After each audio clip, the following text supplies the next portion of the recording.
Epidemic impacting hundreds of Native American families, including those right here in Utah. Missing and murdered Indigenous women. The data unclear. Many cases unsolved. Leaving us to ask, why is there such a big gap in providing justice for these families? ABC4's Rosie Nguyen traveled down to Navajo Nation to find out and introduces you now to a family who still has no closure 35 years later. A momentous day on Utah's Capitol Hill. They are all here For the Native American community to celebrate the first piece of legislation that recognizes May 5th as Missing and Murdered Indigenous Women Day. But in the crowd, Danae Shondine knows there's a lot more that needs to be done.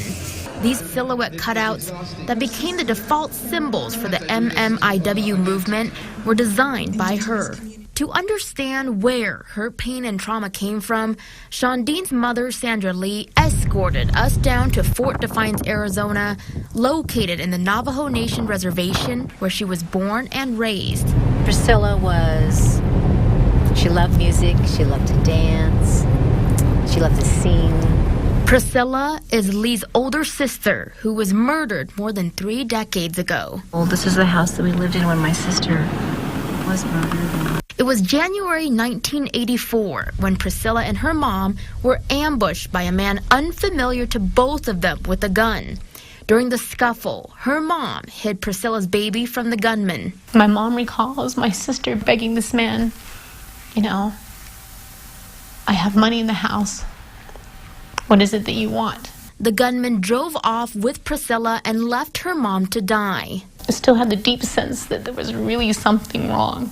Her family found baby Samantha unharmed due to the fact she never cried during the attack.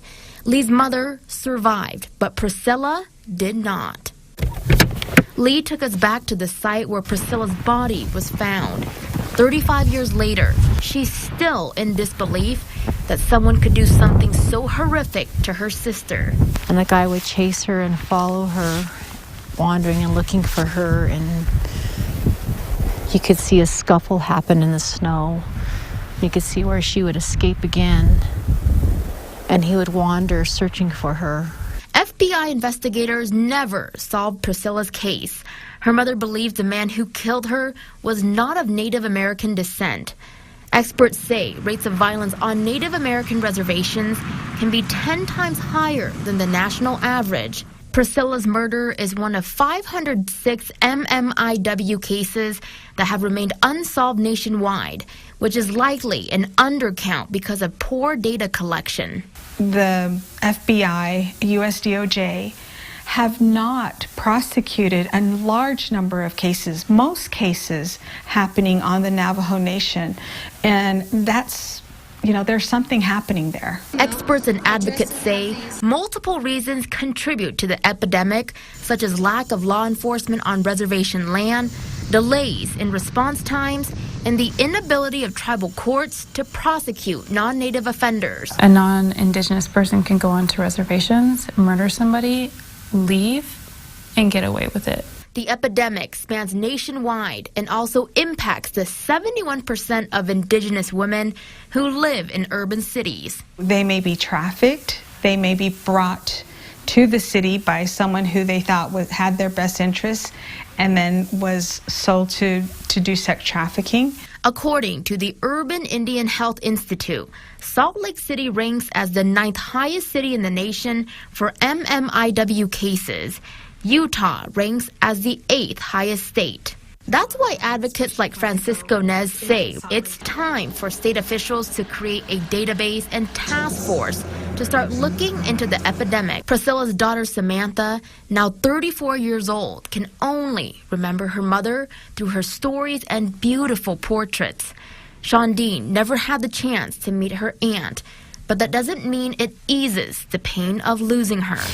I look at pictures of her and, my family always talked about her and how beautiful she was. And my oldest sister is named after her.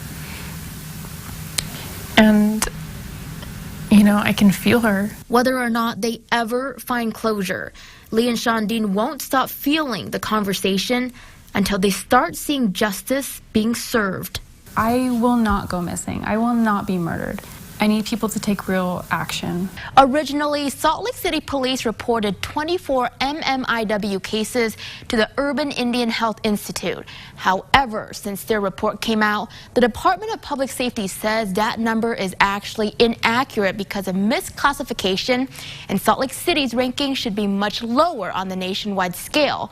For their full response and more information on this epidemic, head over to our website at abc4.com. Back to you.